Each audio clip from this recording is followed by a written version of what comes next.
Hello, David Zaritsky for the Bond Experience. Welcome back. I'm here today to talk about From Tailors With Love. From Tailors With Love is one of my favorite podcasts. And if you don't subscribe to it, you need to kind of stop this video right now and subscribe to it. There's the link, and we're going to put the link in the bio. It is let's call it the love child of Peter Brooker, who runs Human Research, which is a London lifestyle online magazine. It's absolutely amazing. It really talks about the lifestyle of different aspects within London. And Matt Spazer, the Suits of James Bond. You know Matt. We've interviewed him here. You know him. You love him. You do all your research through him. These two really came together and decided to create a podcast that covers everything around haberdashery, tailoring, the finer aspects of the Bond lifestyle. And, I'm very passionate about this podcast because there are other podcasts that talk about Bond news, and there's other podcasts that talk about the movies and the different aspects, and I really like them more and more. In fact, my commute has gone from music to just podcasts, and there's so many out there, and one day we'll cover them all. But this one in particular is just so up your alley. I know if you're watching this vlog right now, you would love this. So make sure you subscribe. Well, they decided to do something. They're interviewing a lot of different Bond people that are in the community and really getting to know them. And they turn the tables on me. What the heck? I mean, I'm used to interviewing people and talking to people and getting to know them and what drives them and why are they so enthusiastic. And they turned the tables on me. I did not know what the questions were going to be, but they interviewed me. And so if you care to maybe find out a little bit more about me and the Bond experience, you can now watch this interview. Take a look. I'd like to welcome to the podcast David Zaritsky from the Bond Experience. How are you doing today, David? I'm doing great. Thanks for having me, gentlemen. Hey, it was a pleasure to have you on. David, I've got to ask you something straight off the bat. Mexico City, what were you doing there? I have too much holiday, so it wasn't long overdue. I don't know what I was doing there. No, it was a lot of fun. It was there was a wish list of ours. It was one of these places we've always wanted to go. The Spectre aspect just sent it over the top. I said it's a Bond location. We've always wanted to go there. It was a no-brainer for us. Awesome. Well, it looked great, especially just being able to navigate all the way through. So it gives everyone else a bit more perspective on where the floors are and where the rooms are, etc. So, yeah, a really good vlog. Thanks for that. Thank you. So, getting back to a more serious note, can you, David, tell us? I'd quite like to know. Can you remember the moment when you first thought, I am really in love with the Bond franchise. That's it for me now. I'm done. Hook, line, and sinker, I'm in. Yeah, I think I can actually. So I was about maybe 32, 33 years old, young executive, finally had a little bit of expendable cash. And I used to collect Star Wars, Indiana Jones props, props from the movie Blade, just a lot of different movies. So I was always into the collecting movie props, memorabilia, and wardrobe. But when I was around 33 or 34, I really started to get very heavily into Tomorrow Never Dies. And I remember Tomorrow Never Dies coming out, and just something about Pierce Brosnan, his panache, he just seemed incredibly capable and so well dressed that I started to say, you know something, I'm going to emulate a little bit of his lifestyle, not just Bond's, but Pierce Brosnan's. And that movie sent me over the top to say, you know something, Star Wars, meh. It's not like I can wear a stormtrooper outfit to work, but this whole thing of Bond is this, like I call it many times, an invisible hobby. I mean, I can wear a Bond piece and I understand the connection. So I have that thrill on a daily basis, but I also get to kind of wear it on my sleeve, no pun intended. Mm-hmm. And soon thereafter, as I started to collect props and wardrobe and memorabilia and emulate this lifestyle, I realized I'm really loving this. Like, this is more than just putting things on a shelf. I'm walking and talking a representation of this, and that's where the love affair began. Interesting, yeah. Wow. So, of all your Bond collection, how much of it is clothing, and do you have a favorite piece of Bond clothing? I used to think it was mostly clothing, but I actually think it's mostly props just because I have so many little bits and baubles and pieces and souvenirs. So I would say probably about 35 to 40% is clothing and wardrobe. And I can't even imagine how many pieces. I have entire closets that are just for jackets. I have another area that's just for screen use wardrobe that I don't even have displayed. I have worn the screen use wardrobe out in the public. So I have a mix of replica, screen accurate, and screen used wardrobe. Plus then I've got brands that were inspired by Bond. I mean, I've got all these different degrees of separation, as you know. Wow. And then of the clothes of the clothes you wear on a daily basis, how much of that is Bond inspired? Oh God, this is public. I would say, yeah. Let me be honest. It's probably 75%. I mean, there's a few times I'll come across a brand, and I am a big believer that I do not wear anything that I don't feel looks good on me. I mean, I know a lot of people will wear something that Danielle Craig wore or somebody else wore that's like, I'm going to wear it, damn it, no matter what, because they wore it. And I'm like, no, that's just doesn't become me. But I would say 75%. Yeah, no, I think that's the way to be. You got to wear what's right for you. Yeah. Yeah, interesting.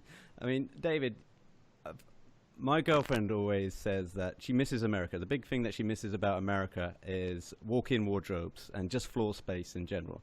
So you can't really get that in London, where you can, but at a real premium, right? So I'm guessing it must take a bit of real estate, the collectibles, the suits. Like you said, you've got a few wardrobes that are especially designated for the Bond stuff. I guess you must have a very appreciative other half that allows you to have this. And I'm not just saying this because she may be watching this. Matt's met her a few times. She is so good about this, and not just good like she turns a blind eye. She's very supportive of the trips, of the collecting. The other thing is, and I think you both can appreciate this, for our spouses, our loved ones, our family, this Bond lifestyle that we lead makes us more appreciative of good things in life. We're not taking heroin. We're not spending 6 hours on a golf course away from them. We're dressing better. We're exercising more. We're learning fine wines and cognac and things that they can incorporate themselves. So it's not a hobby where I'm pushing my wife away. I'm actually embracing her. And, I know Matt's, fiance pretty well, and we're getting to know each other better. She's the same way. She appreciates Matt looking the part and being buttoned up. And so that's why I think she embraces it. As far as real estate is concerned, we've got enough space for both of us. We're empty nesters. It's two people in a big house. We got loads of room. Nice. Yeah, I mean, my girlfriend really likes the luxury element. So if we were traveling, then I'll introduce her to some places abroad that she would never have heard of. She's even got a painting in her house. When I first met her, in fact, I wish I brought it down, of PP Island, so the nailhead on the Golden Gun Island. She's got a painting of it in her house, and she didn't even know where it was from, the location, what it had anything to do with. And of course, my first trip when I came to her house was, oh my God, I've met the Bond fan. I've met her. She's mine. But so when we went to James Bond Island, this is something that I'm introducing her to as well at the same time. So I think you're right. James Bond is very aspirational. James Bond is something that makes you up your game on a lot of different levels in different facets. I mean, I say to Matt all the time, the best thing I love about Bond is his research, his breadth of knowledge, whether it's, about M's moths or whether it's about the resume of M that he gives to Moneypenny and Skyfall. I take that into my everyday life as well. So if I'm going somewhere, I like to at least have some inkling about my surroundings. I'd like to know some of the topics and some of the things that we'd be discussing, so I'd probably brush up on a few things just before getting there. And I think that, apart from the killing element, everyone should inherit a little bit of Bond in their life, right? Absolutely. The killing, the misogyny, the two-timing, yes. Other than that. But you hit on something, because the other day somebody was asking me, can you sum up in one word why you gravitate to James Bond? And I said, he's incredibly capable, the word capable. And what I meant by that was, I'm going to be 51. I've tried to be very capable in my professional life, my personal life, my family life. But then you've got James Bond, who's helped me to improve my capabilities in fitness, in nutrition, in dressing, in fashion, in, like you said, luxury, travel, cars, like all these things. I mean, I think the three of us on this phone are probably individuals that strive to be a better version of ourselves. So Bond gives us a fun moment to get there. It's not quite as serious as somebody whipping you from behind and saying, get better. So it's nice. Nice, yeah. David, could you best describe your relationship with Eon? Is there one? And have you ever had to turn down brands that want to work with you, even if they're affiliated with the Bond franchise? It's a great question. I have, and I don't think any influencer does a formal relationship with Eon, meaning there's no contract, there's no signature. I think people imagine somewhere there's this very short list of influencers that Eon has on the bat phone. It's not like that. We are part of the wonderful PR engine. I think they're very smart from a marketing standpoint, especially in 2018. They started to take a look at individuals that represented certain geographies. So the mass of my audience is the United States. But also the socioeconomical focus from a marketing standpoint. So I've captured, individuals, especially male 30 to 55 who have expendable income, certain socioeconomical. They know that. They can do all the analytics on the Bond experience. And even though I don't have 50 million subscribers, the 3 million unique views that I do have are all individuals within their wheelhouse of the brands, which is why I think the brands like it. I mean, the brands, they like kind of an ambassador, and I put that in quotes because, again, I think people think he's been dubbed with a sword of official ambassador of Oliver Brown. And there's nothing like that. These are very appreciative CEOs and brands and marketers who say, we love what you do, so we're going to support what you do in many ways. And I think it's very reciprocal. So again, long way of saying there's no official relationship, but I've been privy and subject to a lot of their appreciative nods. Interesting. And as someone that people turn to as maybe a Bond influencer, do you find it tough to always stay on top of the Bond mountain when it comes to the breaking news, when it comes to providing content? Is there ever a time you think, Jesus Christ, this Bond stuff is, I need a Bond holiday? I probably should be more conscious of the breaking news. I actually don't like the breaking news. When I see Instagram fill with, oh my gosh, it was announced that, Moneypenny's back and Madeline Swan, I slowly get something up there eventually.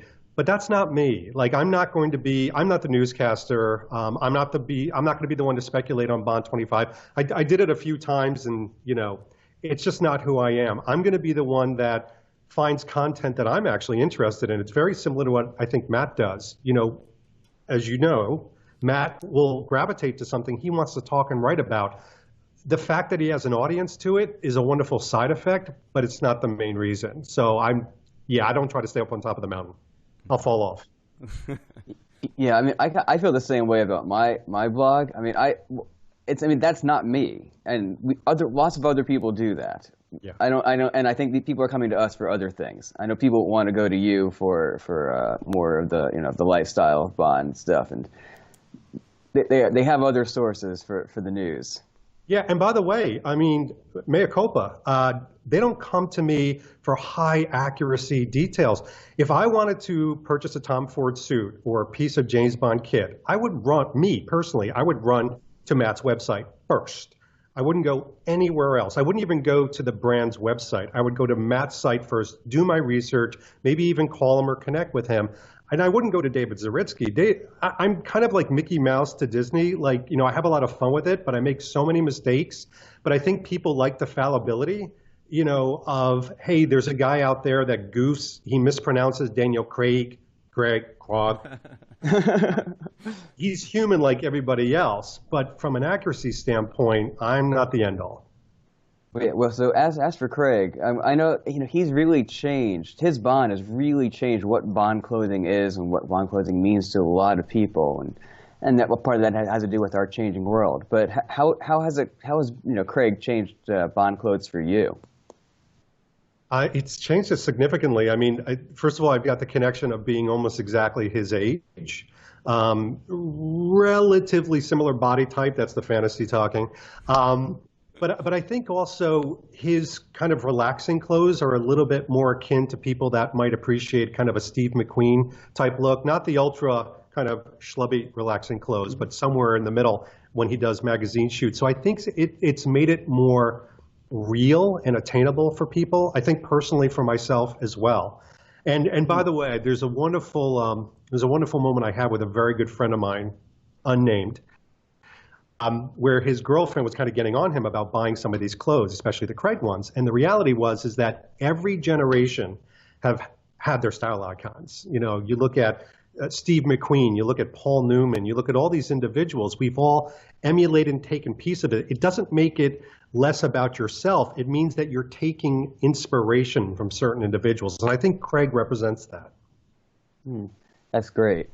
But and so as for, I guess, the more traditional tailored Bond clothes, do you have a favorite tailored Bond look? From a Craig era, or from the whole series? You know, I have to tell you, and you both will appreciate this, there's something about Sean Connery.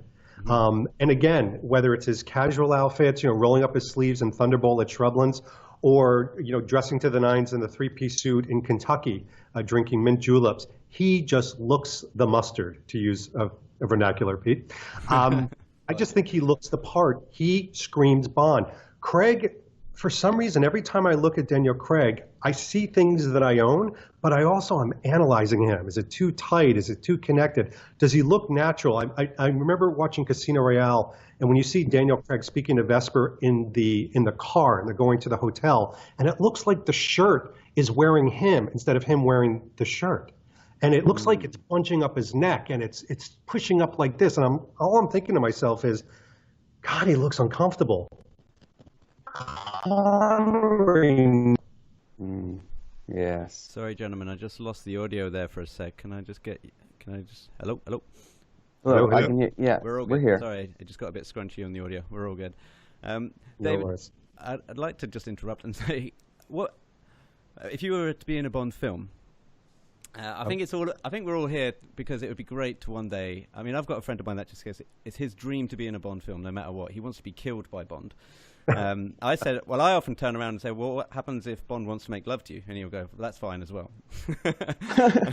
And I would actually but I follow his sentiment. I wouldn't mind getting a real good punch, a real haymaker from Bond. Now, the best haymaker I think in the Bond series is actually in Spectre, where Craig is in the clinic with Madeleine Swan, and he sees her getting abducted, and he's just about to get escorted out, and this guy just walks into it, just really a real sucker punch to the stomach, and he tells the other guy to stay.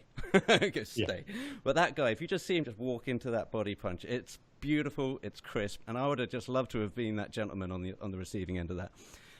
So for Bond 25, David, how would you like to be in the film? If someone said you're in the film, what role would you like to take? Yeah, you're going to tell how fast I answer that I've thought about this. I tell you what, I would love to be one of two types of characters. I would love to be another 00 agent. So imagine in a pre-title sequence or even a different part, you know, they're sitting there in their suits and they're getting their missions. And they're all sitting there, you know, 001 through 009 or whatever it is. And I'm one of the 00s, or we're on an active mission. So I'm dressed in black and there's 6 of us and we scatter out and it's just a quick little cameo, but, you know, that's my number one love. But the second one would be almost like a situation where, you know, if I get my haircut done like Craig, the audience thinks it's Daniel Craig, and all of a sudden somebody strangles me from behind and I fall down and it's not him. So they think Bond's dead, but it's David Zaritsky, and everybody gets their wish that David Zaritsky gets killed. So, I don't know. I don't think anyone wishes that. Maybe if they take off Daniel Craig's face and it's yours underneath, a la From Russia with Love. Exactly. That's the inspiration. Awesome. Great. Well, listen, David, it's been great having you on. Matt, I was going to ask also, what do you see, apart from yourself in the film, what do you see happening for Bond 25, or what would you like to see happen? I mean, it changes every day. Now that we know that Madeleine Swan is back, my gosh. I mean, I think we'd be ignorant to not realize that it's a continuation of Spectre in some regard. Whether it's the pre-title sequence, you know, on Her Majesty's Secret Service ending where she gets killed and it motivates him. I hope he doesn't go rogue. But I'm hoping we get back to some more of the traditional aspects of Bond. I do kind of hope Blofeld is back in some way. Just because if you're going to have Madeleine Swan and you ignore that Blofeld's even around, it's a little trite. But yeah, the speculation is making my mind mush. It really is. And what about locations? Is there somewhere that you'd like to see Bond placed, a country perhaps? So, I think there's a lot of speculation right now, obviously with Norway and places like that. I would love him to come to New York City. So would Matt. And it's not just because we're local to it, but there's something about Bond in New York, whether it was the short story or just something big about New York to take him there. Maybe it's a meeting with Felix Leiter. Maybe it's, but that would be amazing. What if Bond came to Bucks County, Pennsylvania? Why the hell would he go there? That's what Bond's going to say to M. He's like, what?